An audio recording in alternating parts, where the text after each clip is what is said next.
Cowboys are back home this week to take on the Houston Cougars as we sit down with Coach Doug Meacham. So Zane Flores is out. Obviously, Haas Haney's not back yet, so Sam Jackson will be the quarterback. Action Jackson. Let's go. Jackson. I love it. Yeah. He's exciting. Love to watch him.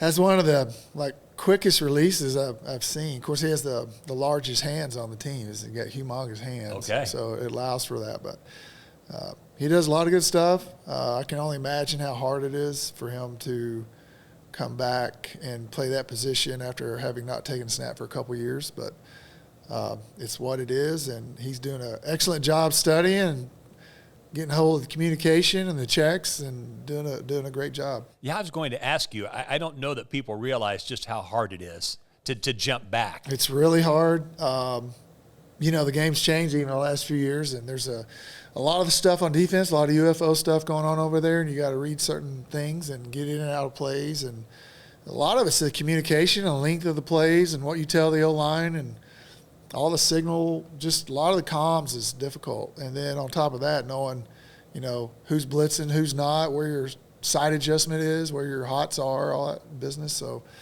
and a lot of it's 3-2-1 snap. So you got to be dialed. But he lives with his iPad. He takes notes. He asks questions. He seems super calm and just kind of like where he is. And I know that he's going to make some mistakes, and we're going to live with it and move on.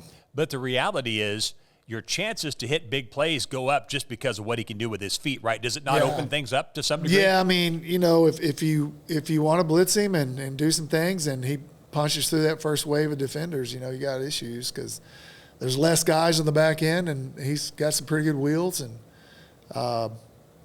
he poses that threat, with his legs. And I think he can, he's pretty good off schedule in some of the things we're doing. Like it breaks down. He's pretty dangerous that way. Yeah.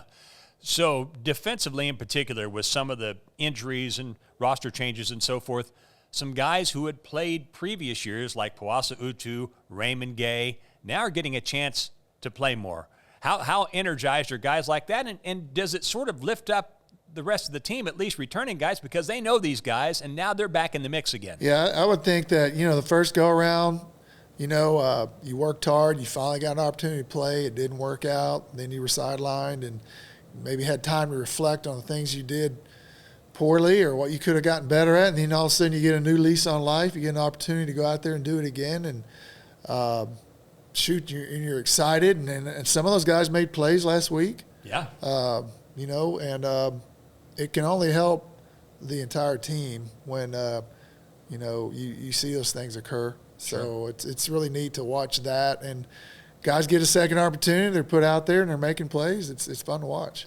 Clint Bowen will be now in his second game as the interim defensive coordinator. Where do you think we'll see another jump defensively last week compared to this week, week number 2 with Clint as a coordinator? Well, I think you're probably going to see a little bit more confident defense in terms of how he calls a game. And he's probably going to put a wrinkle or two in that is things that he's brought with him. I think last week it was kind of let's live with what they've done and pare it down and be simple. And now I think he's able to add a couple of the elements that he's done in his career. But at the same time, I just think that there's just a good feeling over there. He does such a good job with those kids and keeps them all together, and they play with excitement. And they were definitely the spark last week in terms of all that. Houston defensively, what gets your attention? Yeah, it's up front. They got some really good players up front. Their edge players are really good. They're active. They can really run. They got a lot of experienced players. I think I counted 10 or so transfers in their starting 11. So they got guys that played a lot of football, that play really hard, and they're well coached. Offensively, you had mentioned this earlier when we were talking, very much complementary football. Really good in special teams, number 1 in the Big 12 according to PFF. You talked about their defense, and the offense just seems to everything blends together, it seems.